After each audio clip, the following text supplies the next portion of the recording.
We're talking today with Duane Beukema of Caledonia, Michigan, and the interviewer is James Smither of the Grand Valley State University Veterans History Project. Duane, but better known to people as Duke, so we'll start that way. Duke, do you want to start with some background on yourself, and to begin with, where and when were you born? Grand Rapids, Michigan, and lived here all my life. Okay, and what year were you born? 1928. Okay. And what did your family do for a living when you were a kid? My father was employed by GM Stamping Division in Wyoming. Okay. 35 years. Okay. Did he have steady work through the 30s? He was one of the first ones to be hired when the plant was built. Mm-hmm. Prior to that, he was on welfare. Okay. And so when did that plant start up, do you know? In the 30s. Okay. I'm not sure, I think about 34, something like that. All right, so once that got going, then... Yeah, he was one of the first ones to get hired and spent his whole career there. Okay. Did he have specialized skills or just experience? Not particularly. I think because of seniority, he ended up with one of the better jobs. Mm-hmm. But it was a stamping division, and he ran the big press that puts coil steel into it and cuts out blanks. Okay. Which was you set it up and then you go sit on your chair and watch it. Mm-hmm. Okay. Now, how many kids were in the family? Just me, and then when I was 18, just before I went in service, I had a sister born. Okay. Now, and what kind of schools did you go to? I graduated from Ottawa Hills, 46, went in the service, and came out in December, and the following September I started at Calvin. Okay. So you were sort of still about middle school level when Pearl Harbor happened, or were you in high school yet? Let's see, so 27, so probably about, what, 8th grade? Yeah, something like that. I can remember Pearl Harbor distinctly. How did you learn about Pearl Harbor? We were in our living room. I was reading the Sunday paper. The radio was on, and the news came over the radio. And I remember it distinctly. At that time, did you have any idea where Pearl Harbor was? No idea. I didn't even know it existed. Okay. Now, did your family sort of pay much attention to world news and things like that, or was the war just kind of out of the blue? Mostly from the paper. Mm-hmm. Of course, no television back then, right. And radio news didn't seem to draw that much. It was mostly newspaper. Okay. And now, were you aware there was a war going on in Europe already and all of that? Yes. Okay. Yes, I was aware of that. Okay. Now, how did life sort of change at school or in the community once the war started? I think there was a lot of anger. We never could figure out why they would ever attack us, and I'm not sure we ever got a really good answer. But and then, of course, after that, rationing started. Gas stamps and sugar stamps and whatever. Mm-hmm. And I can't say that we really suffered. I know there were a lot of materials that we couldn't have because of the war. I probably was most familiar with the automobile industry when I started seeing cars with 2x6 wood front and rear bumpers mm-hmm. and no chrome. Right. And tires were rationed too, right? Yes, tires were rationed. My dad, because of his job, got a B card, which was a little bit better than an A. A few more gallons per, mostly because he worked in an industry that was involved with manufacturing for mm-hmm. war. Okay. All right. And then did you see a lot, and then once you kind of got into high school, did you see a lot of the older guys going off into the service? Oh, yeah. I can remember, in fact, at Ottawa, I could remember when I was in my junior year, hearing that a couple of men that had joined up before me were killed in action. Mm-hmm. And this has quite a sombering effect. Okay.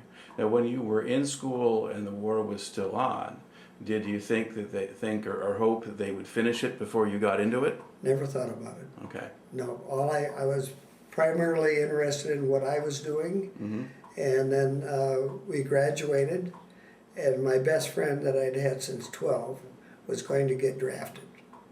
And that's the reason we joined up, is because we knew that we would get a better deal if we enlisted.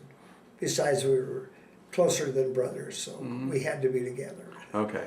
So he was going to go off, you had to go too. Yep. All right. Yep. So how does that work? What do you do if you want to go and enlist? you could go to, we went downtown and found a recruiting station and got interviewed by them, took a small, rather generic type test, intelligence, I guess. Some people would say you don't need intelligence to join the Army. But then we thought about it, and then I think a couple days later we went back and we signed up. Okay. Now, when you did that, were you able to ask for particular kinds of training or jobs, or were you just going to take what Uncle Sam gave you? All we were really asked is where we would like to go. Okay. And both of us picked Japan because we figured that as adults, if we traveled, we'd go to Europe first. Mm-hmm. We were both Dutch background, and that would be where we'd go. So, both happy to go to Japan. Okay. So you were being adventurous then? A little bit. Okay. All right. And then when do you report for basic training then? Well, we left here in September and went to Fort Custer and stayed there overnight, and then we were moved by train to Fort Sheridan, north of Chicago. Okay. And we were there for a couple nights, and then I guess this is why the Army is trying to figure out where to put us. Then we were sent to Fort Knox, Kentucky by train. All right. And you do your basic training there? Basic training at Fort Knox, Kentucky in field artillery. Okay. And so what did your training consist of? What kinds of classes or what other kinds of instruction did you get? Well, a lot of things, but primarily field artillery is a 105 howitzer, a big shell about that long, not so big around, and learning to maintain the gun and fire it. Mm-hmm. You might find this interesting because of 200 men in basic, the gunner's job is the hardest one. You have to do math in your head. So the man in charge says, anybody college graduates here? And there were none. My buddy and I were the only ones that graduated from high school out of 200. Wow. Which is a real surprise. Now, were you all enlistees, or did they have draftees mixed in? There were mostly enlistees. Okay. Yeah.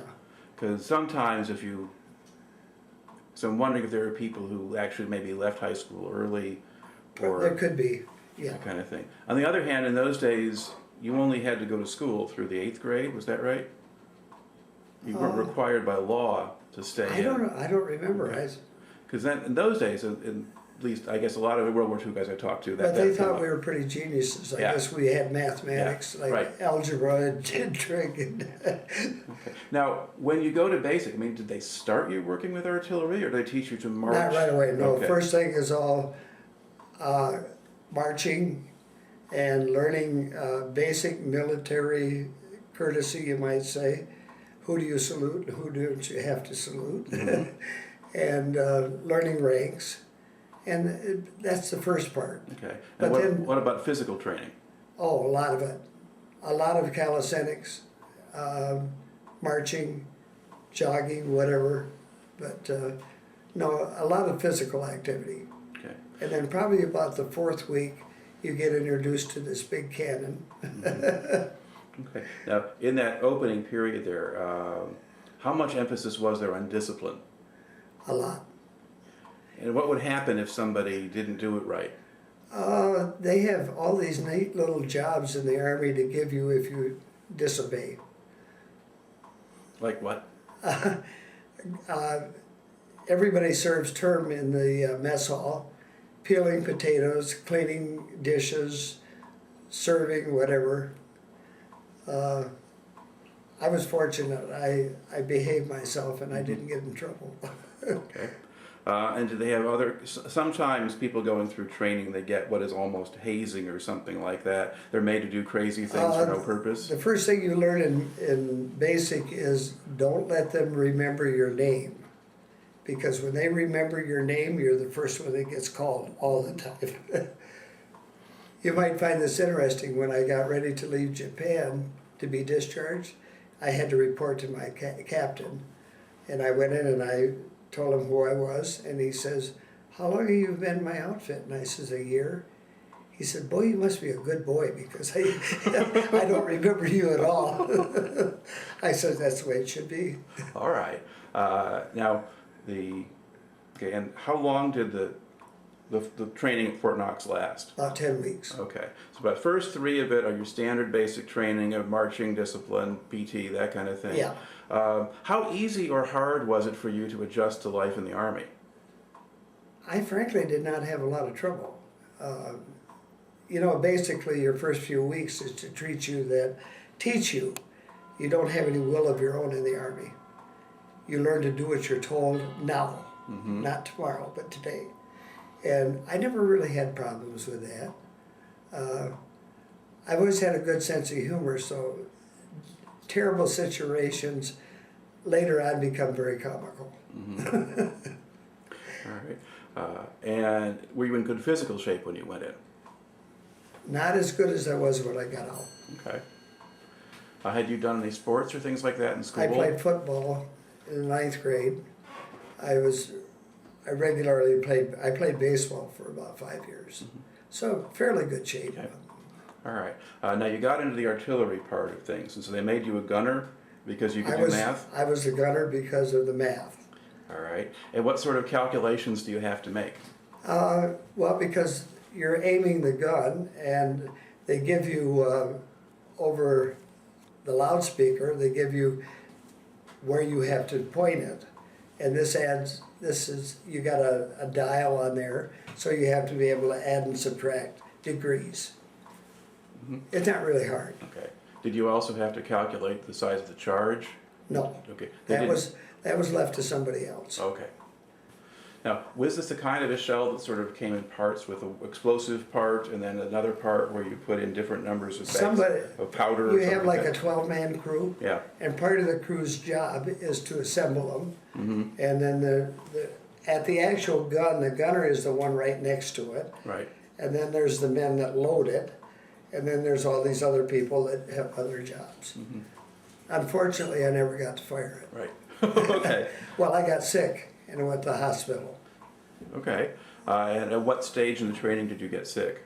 Probably about 5th or 6th week. Okay. And then how long were you in the hospital? For about 3 weeks. Okay. With pneumonia. Now, when you came out of that, did they let you stay with your class? No, I went to a different outfit. Okay. And I don't really remember exactly, but somehow I caught up and I graduated, or they let me. I graduated with my buddy, not the same outfit, the same group, but with him. And then we came home on furlough together. Okay. Now, when you did the repeat training, was that still artillery? Yeah. Okay. Yeah. And the second time through, were you not a gunner? Were you something else? You know, I don't remember exactly. We did have the big guns, but we never fired one. Which is, they told us, a terrible experience. Everybody wants to be a gunner. And the day that you load the gun and you stand there and it fires, most men run. Because it's a huge, big bang. Right. And the big thing recoils right next to you, you know, so it's quite frightening. All right, so you missed all that. Yeah. Okay. All right. So, so when did you finish the training then? Roughly what time or date? Must have been in November Okay. sometime. Okay. And end of 46. All right. And then how long did you get to go home? We came home for 30 days. Okay. Now, did you have to go back before Christmas or after Christmas? No, we had to report to California before Christmas Okay. And then how would you get out to California? by train. Okay. Did they pay for the ticket or did you have to get yourself out there? No, they paid for all of it. Okay. So, and the night part of it was my buddy and I were back together. So we took the train 3.5 days to California. Okay. Now, did you just have a regular seat so you had to sleep sitting up? Yeah, Or, yeah. We spent a lot of time in the club car, playing cards and enjoying the benefits of the club car. All right. And when you got to San Francisco, then what happens? We all got off the train, we were marched to a big field, and we sat there for about 3 days while they tried to figure out what to do with us. And finally we were assigned to barracks, and we were told within a week we'd probably receive our orders to ship to Japan. Okay.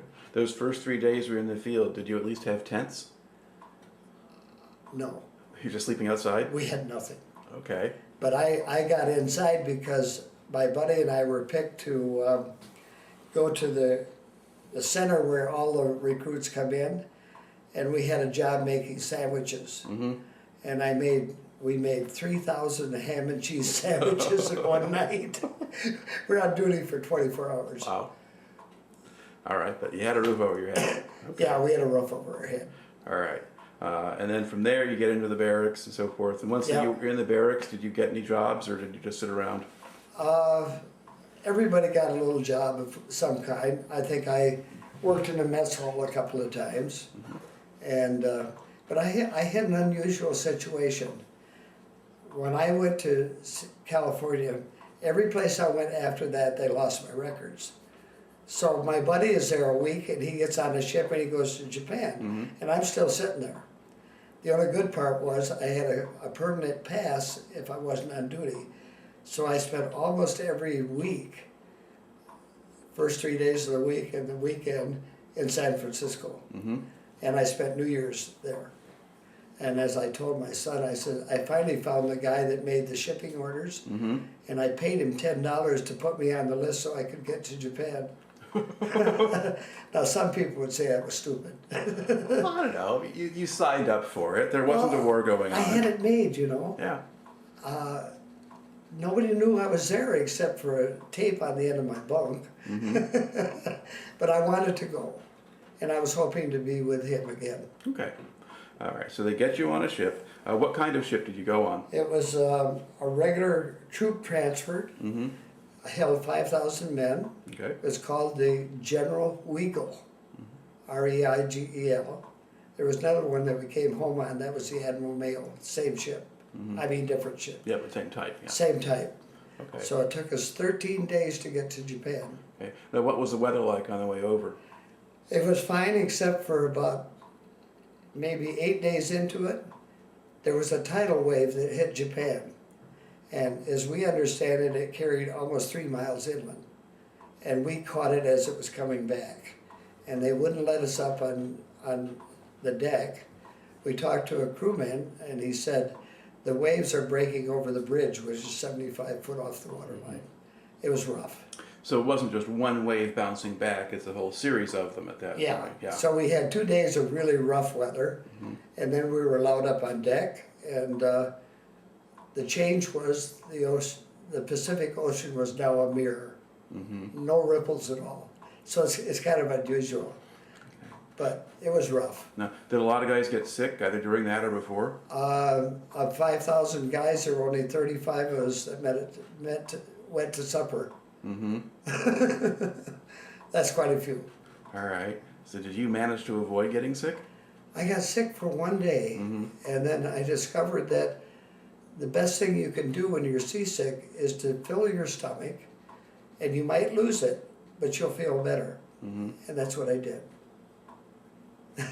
Okay.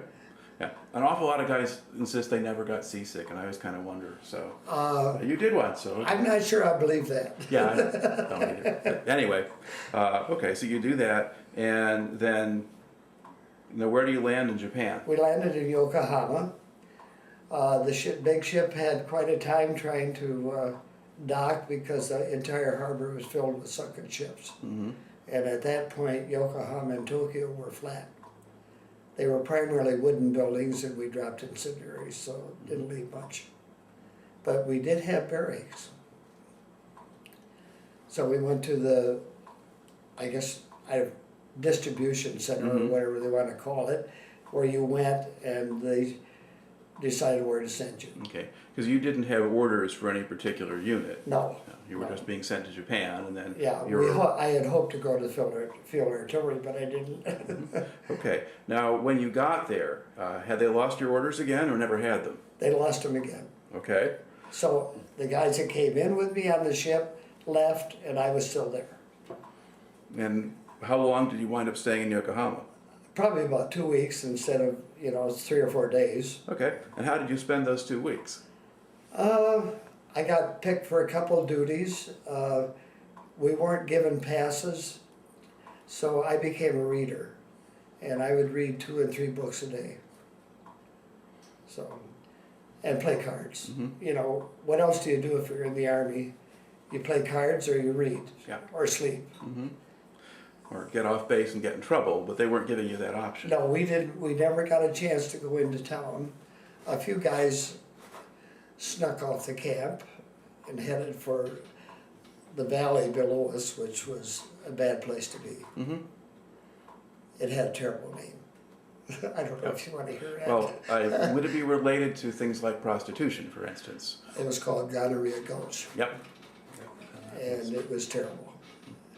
But the going price for a girl was a package of gum, which some guys thought was really great.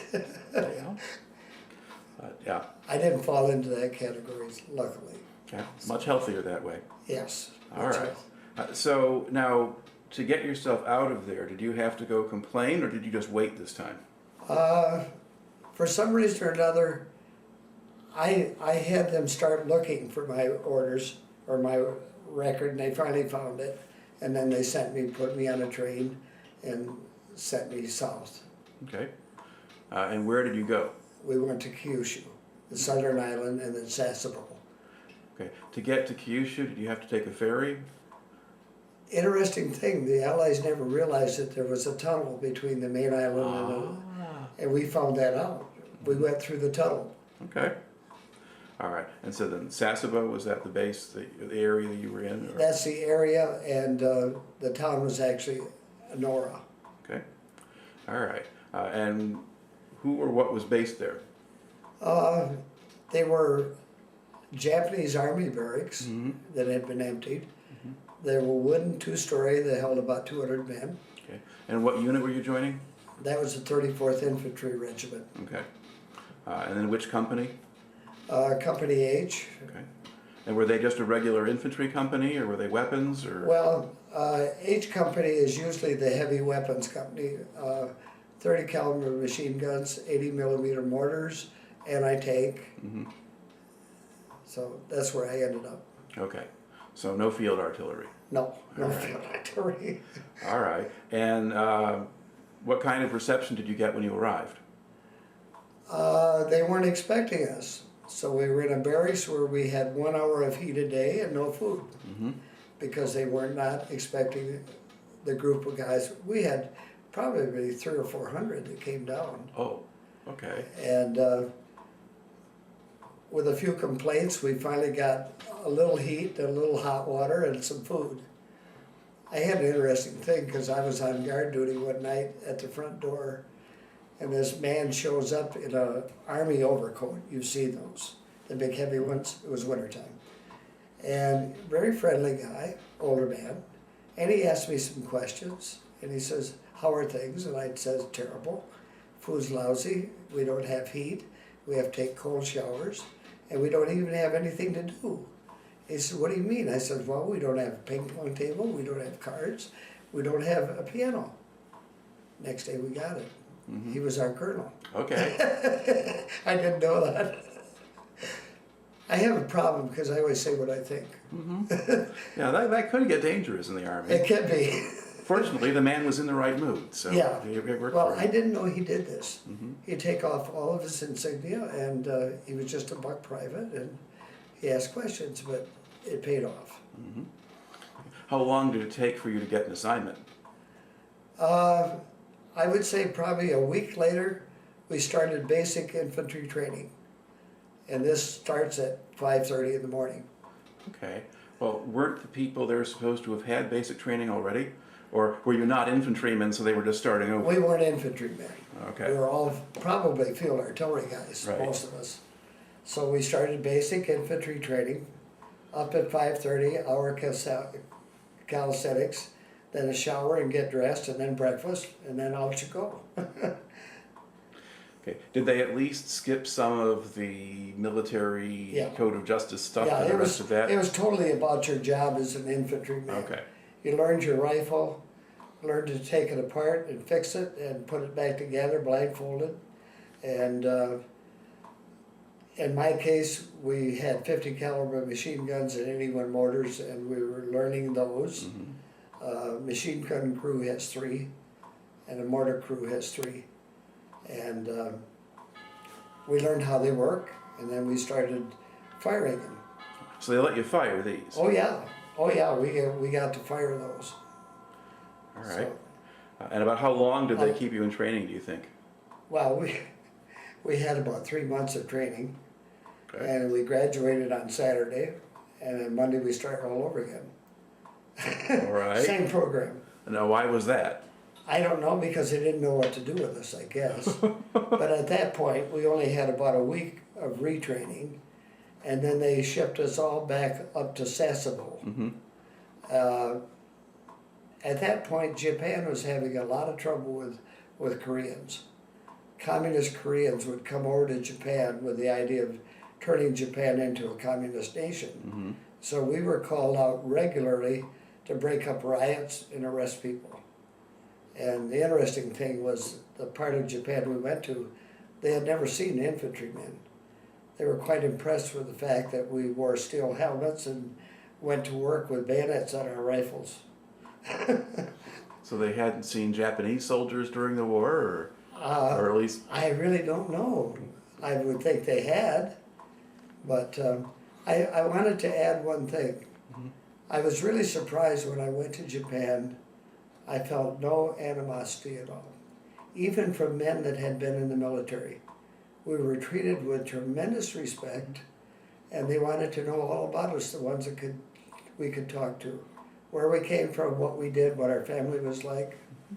At what point in your time in Japan did you really start to have much contact with Japanese people? Almost immediately. So even when you were the places waiting for something to happen? Well, most of the time when we were on guard duty, Mm-hmm. they would come up to us, and the ones that could talk or hold a conversation with us wanted to know all about us.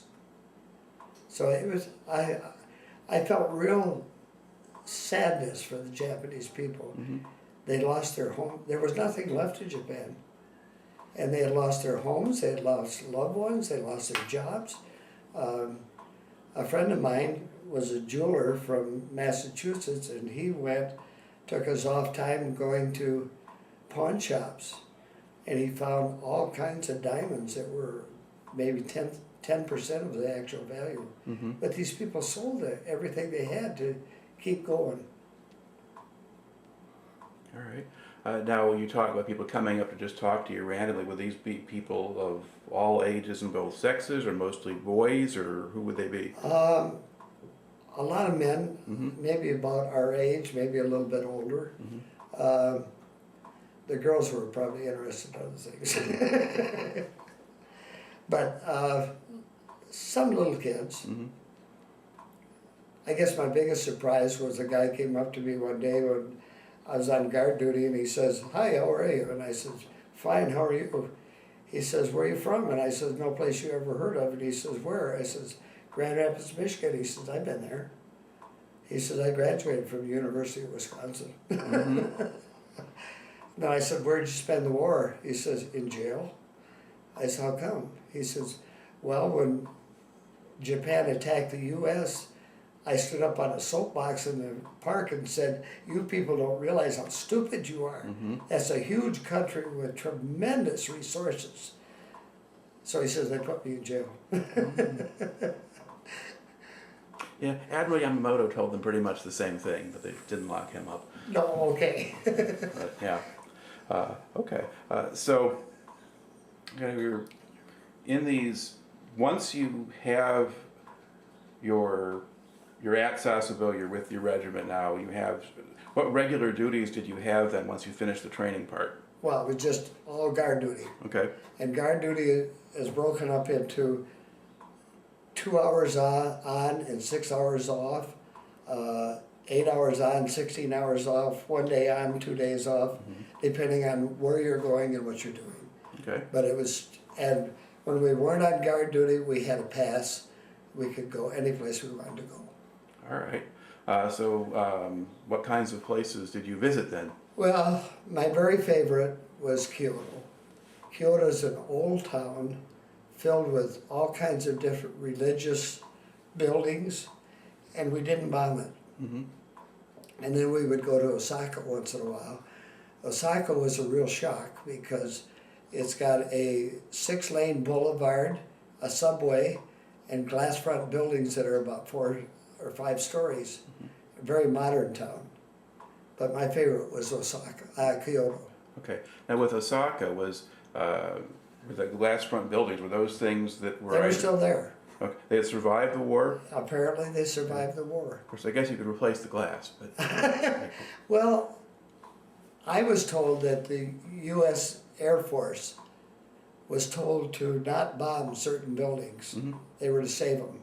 And of course, that's some of the buildings that you look through there. Some of them were okay. Mm-hmm. One of the headquarters buildings in Kobe was probably a block big and 7 stories, not touched. Mm-hmm. Well, I know there were parts of some cities, including Tokyo, that were off limits because they didn't have military value or they had cultural value or whatever. And so they didn't try to bomb the Imperial Palace or the Ginza or whatever. Well, in Kyoto, they in Kyoto at all, yeah. Some of those buildings are, almost thousands of years old. Mm-hmm. The biggest one I liked was a square building with 1,000 hand-carved, full-size wood figures around the outside. And inside was a rope, I got a picture of it that big, woven of human hair from women, and they used this big rope to raise the big beams that are there. And of course, Japanese gardens are beautiful. All right.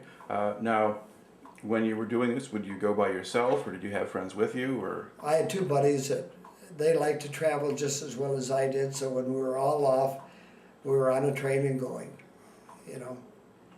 Okay. And did they share your desire to avoid getting in trouble? Yeah, pretty much. Yeah. Well, in fact, we also shared something else.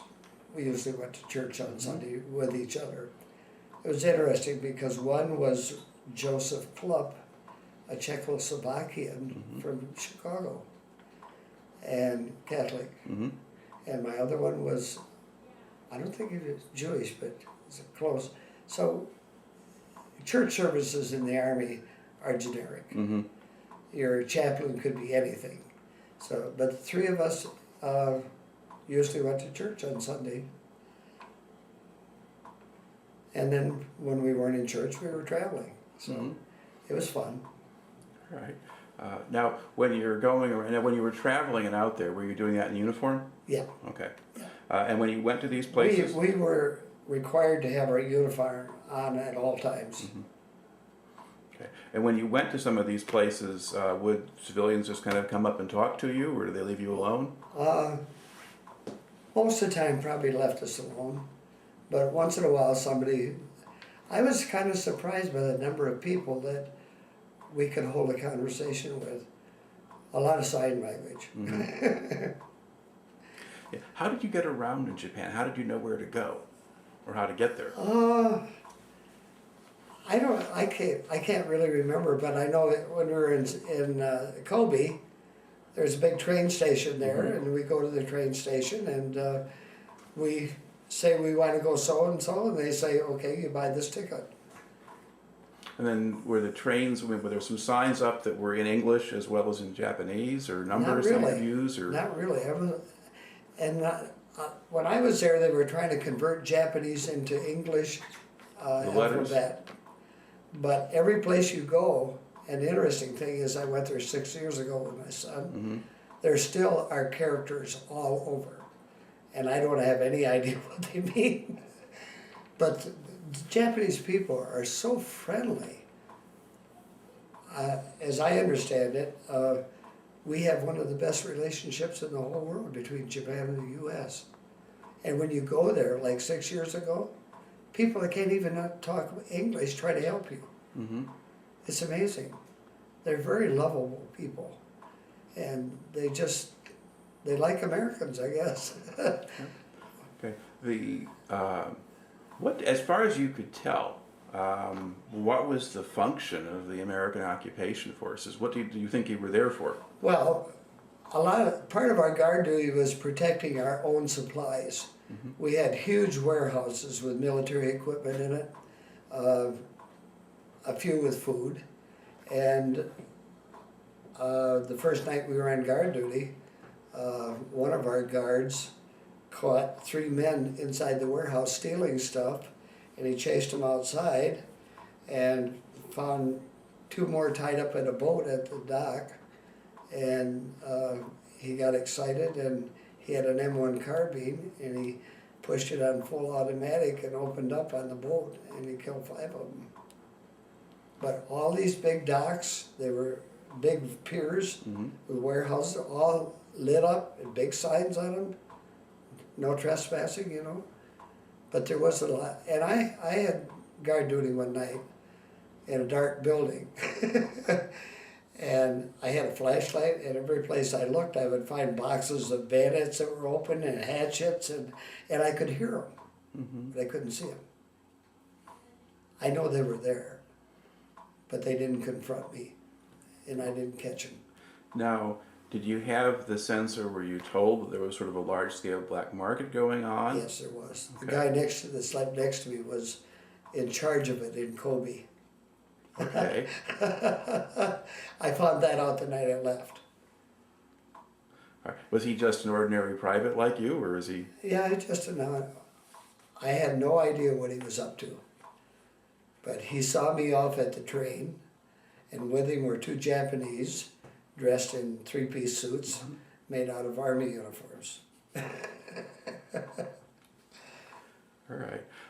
So there was a fair amount of complicity on the part of at least some of the Americans who were there. Yeah. Well, we probably got into it a little bit. You could buy a carton of cigarettes in the PX for 75 cents. My mother would send me a carton, and I would take it in town and sell it for 1,400 yen. Now, if you wanted to buy yen, it was $2 a hundred. So we paid 75 cents and sold it for 28 bucks. Okay. Now, since you weren't spending it on bad things, how did you use your money? I saved it. Okay. I can't remember what we made. I thought we made something like 45 bucks a month. But now, were you able to save the money that you got by selling? You sign up for it. Okay. When you go to payroll, and I think I was out of 45, I was saving 35 a month. Right. But the money you made by doing things like selling cigarettes, did that just pay for your travel? Yeah, pretty much. Okay. Well, I would have my mother send me cigarettes, and I'd buy other ones at the PX and then sell them. Okay. Now, you're on Kyushu. Nagasaki is on Kyushu. Did you ever go there? Yes, I was both Nagasaki and however you want to pronounce it, either Hiroshima or Hiroshima. Okay. I saw both of them within a year after the bomb. Okay. And I guess what kind of impression did you have? Did they look different to you, or? Nagasaki, pretty much everything flat. A huge wooden arrow where the bomb hit.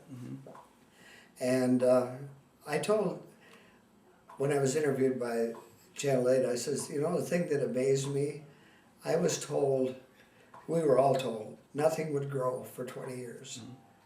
And I go to Nagasaki and little green plants are coming up. And as I said to the reporter, I says, this proved to me that man's not powerful enough to destroy God's creation. Also, we knew nothing about what would happen. We didn't even know what was going to happen when it went off. Yeah. But 6 years ago, my son and I went to the Nagasaki Atomic Museum. And I don't know if you can picture an 8-inch I-beam being embedded in solid concrete. The force of that thing is just horrendous. And then I'll tell you the other thing that surprised me.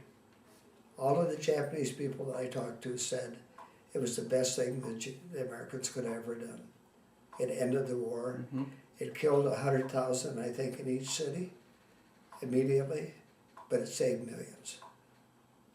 And that actually is the final verdict of history once we dug through all of the remaining records. Took a while to figure that out, but yeah. And of course, Japan has done very well since then. Oh yeah. Well, we're funny Americans. We blow it up and then we go back and fix it. All right. And you said you also went to Hiroshima. Yeah, they were both about the same. Okay. About the same size cities. I think there were somewhere in the area of maybe 100,000 or more. Yeah, I guess my impression from reading about it was that Nagasaki had some ridge lines or things, and the explosion was a little bit more contained within a certain area by I the think geography. it was. But in the meantime, there had been no rebuilding or anything like No. that in those In areas. Hiroshima, I don't know if you ever heard this, when the bomb dropped, there was a Japanese farmer with a horse and wagon in front of a bank that was solid granite, and his image is forever. There's an interesting book, I don't know if you've heard of this one, I read it while I was over there, called The Rising Sun, written by an American writer that married a Japanese girl and was given access to Japanese military records. It's a fantastic book. I've never been able to find another copy of it. So. And what did you take out of that, or what struck you about that book? Well, he told us things that we didn't know about, that we had no idea. A lot of interesting experiences in Japan.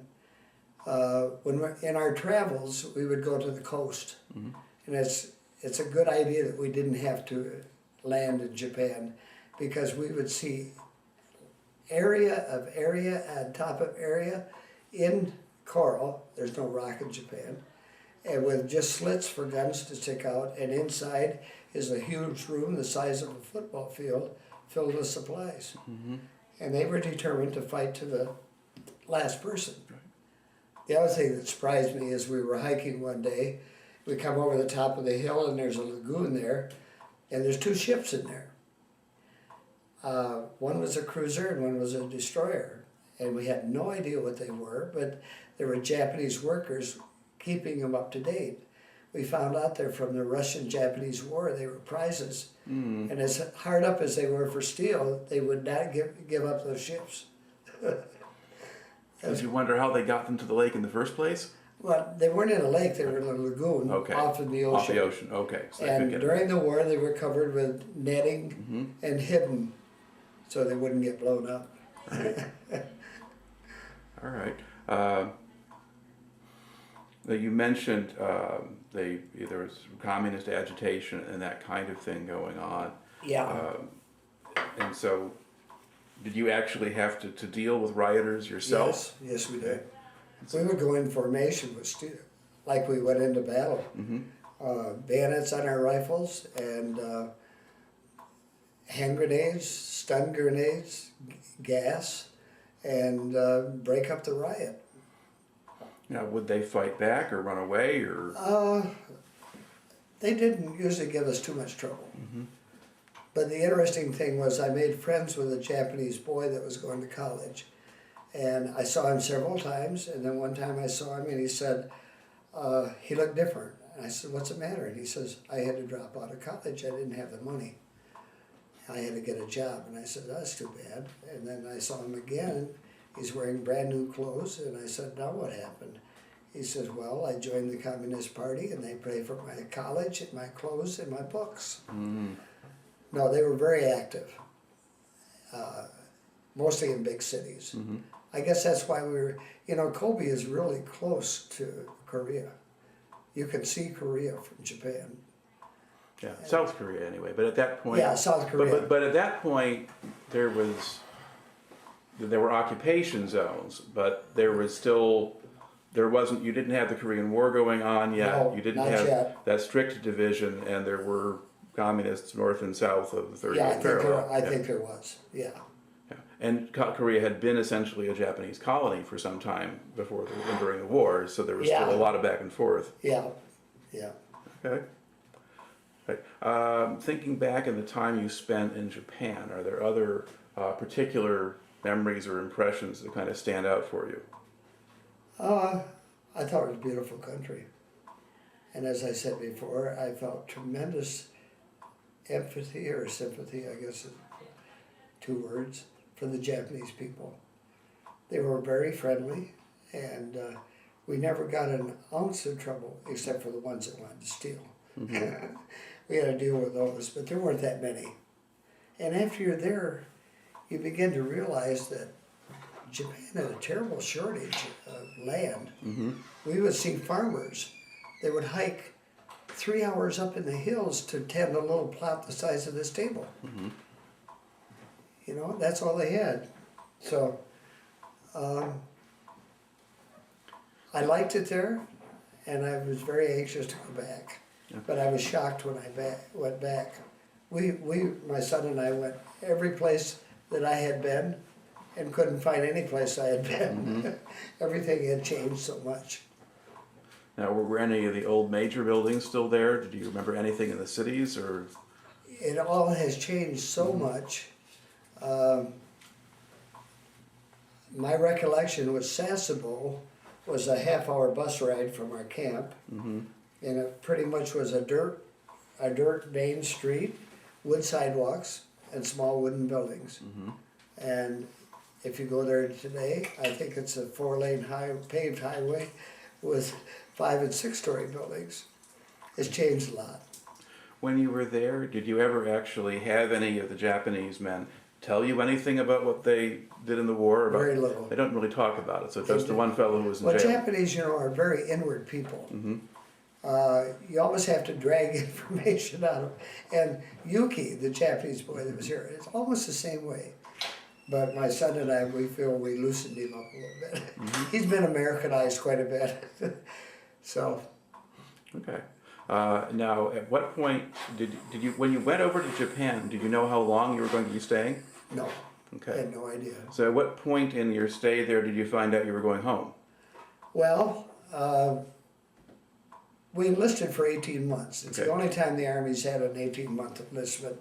And we were in about 14 months, and they said, would you like to go home now? And you can keep your rank. Mm-hmm. And of course I was a PFC, and I said, that's no big deal. So they said, you can go home now, but you have to join the active reserve. Mm-hmm. So my buddy and I, we corresponded almost daily. And we said, no, we'll stick it out. There's not that much time left. And then, of course, when we were discharged, because Japan was still officially a war zone, as we were told, if any trouble starts, they'll have to take women and children before you guys, because you guys are buried according to the government. Mm-hmm. And so we stayed in. And of course, the sad part of all is when the Korean War started, the 24th Infantry Division was the first group into Korea. Mm-hmm. And as you know, practically totally wiped out. Yeah, first units we sent in had a very bad time. Yeah, well, we kind of suspected that because when I was in the infantry, I went to my captain and complained. I said, you know, if I'm going to be an infantryman, I got to have a rifle that works. Mm-hmm. And he says, you know about guns? And I says, yeah, I had a 22 when I was 10 years old. So he took me down the supply room, and I went through 4 before I found one that was operational. Wow. When we went out with 50 caliber machine guns, out of 8, 3 worked. The rest didn't. So that's what the 24th Division was facing. In the first place, they didn't have clothing. They weren't used to Korea. They weren't equipped for it. So it was pretty sad. Mm-hmm. Yeah, and they weren't ready for Russian-made tanks, and they weren't ready for a lot of things. No, and MiGs and all the rest of it. Yeah, it was pretty bad. So. She can go out if she wants, if you don't mind. She's a Canadian cat. Okay. All right. So when do you actually go back to the States then? In December. 47? Yeah, December 47, all of a sudden we get orders that they put out a list and we're to catch a train on such and such a day and go back to Yokohama, and then we'll be put on the ship. And the interesting thing was, it took 13 days to get over, but we went from San Francisco to Yokohama. Coming back, we went from Yokohama to Seattle, and that was on the Admiral Mail.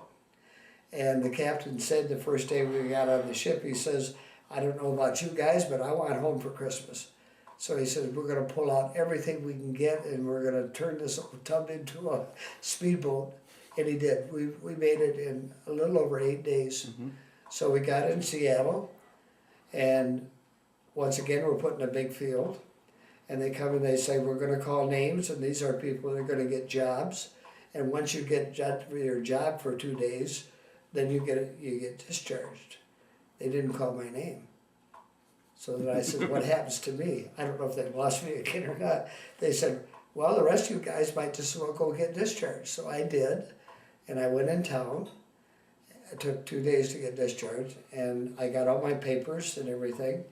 And then I set up how we were going to get home, my buddy and I. Oh, we finally got together on the boat coming back. Okay. After a year. Isn't that weird? And do you think he had a different experience from yours, or were they pretty much the same? A little bit. Yeah. He made corporal. So, yeah. It was interesting because when I got back to Yokohama, I ran into somebody I knew, and I said, my best friend's name was Boss, B-A-A-S. I said, did you see Boss? He said, I saw him just a few minutes ago going that way. So I took off on a dead run that night, and I ran into a barbed wire fence and laid open my thigh, which was not very nice. I never found him, but then I found him later. Found him back in the boat. And we were assigned to the same compartment on the boat, which was neat. Yeah. All right. Now, did you actually make it home for Christmas Day? We got home on Christmas Eve at 11:30 at night. Train pulled into the depot. Mm-hmm. And did anybody know you were coming? His youngest brother was there. Okay. No, nobody else really knew we were coming. Mm-hmm. But for some reason or another, maybe he wrote him, his youngest brother met us. So I got home probably about 11:45, maybe 12 o'clock on Christmas Eve. Mm-hmm. Great time to come home. There you go. You were Santa Claus at that point. Okay. Now you said, then did you go and start college that winter term, or did you do work first? Or? We both got a job because that was in December, and we didn't want to start in a half year. So we both got a job at American Boxford, and we worked there until the following September when we went to Calvin. Mm-hmm. All right. And what did you study there? Well, it was kind of weird because he wanted to be a doctor from the time he was 5, and he was my best friend, so we both took pre-med. And then after 2 years of pre-med, I changed to engineering, which is where I belong in the first place. I never should have been in pre-med, but they're not a whole lot different. A lot of science, a lot of chemistry. Right. So it was okay. Okay. And then did you go on to a career as an engineer after that? Yes. Okay. Yes. I went to Calvin for 2.5 years, and then I got married. And then I continued taking courses from Western and Michigan State and U of M. I never did get a degree. Okay. But you got a job. Well, I started out as a draftsman and finally worked myself up. I was at Steelcase for 25 years and finally worked myself up to product engineer. So. All right. Now, you've had kind of an unusual experience in that you recently got a chance to meet and talk with a Japanese high school student and learn, teach him something about what you did and find out what he learned about World War II and so forth. Tell me how that came about. Well, coming back on the plane from that freedom flight, we got letters, and I got about 20 of them, and the last letter I opened was from Yuki. And he says, he thanked me for my service, like all of them did, and he says, I would like to get together and discuss with you about the war, because I know nothing about it. He says, and he told me, all there was is a paragraph that said basically they lost. And of course we all knew that. That was pretty obvious. So we've had several conversations. I tried to tell him my opinion, not the accepted military or political probably. And I told him that I really liked, going to Japan. I enjoyed my time there. It was a tremendous experience, which I would not want to have not had. Mm-hmm. And then I went back again. My son has two friends that have a business in Japan. Mm-hmm. They're basically in the publishing business, but their dad was in Japan the same time as I. Mm-hmm. So my son found the two sons and became friends. And then the two sons wanted me to come over to Japan because I was the same age as their dad Mm-hmm. and had been there for the occupation. Unfortunately, he had a stroke about 2 weeks before we went there, and he's now passed away. But they're so successful, they put 400 missionaries every day out in the field. It's quite a deal. And they're all half Japanese and half Minnesotans. When you talk to them, Mm-hmm. you understand them immediately because they speak Midwestern English. Mm-hmm. So we went there and saw their whole operation. No, I'm trying to talk Yuki into coming back for college. Mm-hmm. He's still got a year to go. I thought maybe when he graduated from the aviation that was his senior, that was his junior year. Mm-hmm. So he's got a year to go yet. He speaks English very well. And we're also trying to hook him up with the people that my son knows that have this business. They have 2 schools in Japan, kindergarten through K-12, Mm-hmm. and they teach English and they have a regular high school. And it's fantastic. So. Okay. All right. A normal question that I have for people that really your whole interview has kind of answered is I sort of ask people, well, what do you think you took out of your time in the service, or how did it affect you? But if you wanted to sum that up, what would you say? It's worth a lot. I was brought up in Grand Rapids, and the first thing you learn when you leave Grand Rapids is that Grand Rapids is a pretty conservative place. Mm-hmm. And then you get out in the world. And of course, being in service, you're exposed to a lot of things that you were never exposed to in Grand Rapids. In fact, the kid that was in the black market that slept next to me was from New York. So he says, Grand Rapids, they got any strip clubs? And I said, no. He says, they got any houses of ill repute? And I said, no, that I know of. He says, what's there? I said, churches. He said, boy, that's a dumb place. That was his whole life, was women, sex, and booze. Mm-hmm. And the interesting thing is, when I left, the night before I left, I was packing, and he was sitting next to me, and he says, you probably will never understand this, but he says, I envy you. I says, you do? Why? He says, I gotta have women or booze or sex to be happy. And he says, I never find happiness. But he says, I see you and you travel. But he says, a lot of times I just see you sitting there reading and I don't understand it. So that was quite a shock. Him envying me, I thought. In fact, it was unusual because we had nothing to do with each other, but when I left on the train, he came to see me off. Mm-hmm. And I was quite impressed by that. Yeah. Maybe I had a good influence on him. Well, he was a worldly guy, but he learned something from watching you. Well, he says, I just don't understand. He says, you don't need all this stuff to keep you happy. Mm-hmm. I said, no, I don't. So, but he thought my town was dumb. Well, there you go. It's a pretty nice town. But you can tell it now that we are Beer City, USA, so we've improved a little. Well, we did have a strip club for a while. All sorts of things going on you didn't know about. It went out of business. Right. All right. Well, hey, thank you very much for taking the time to share your story today. Yeah, I'm glad to do that. Okay. Yeah, that's basically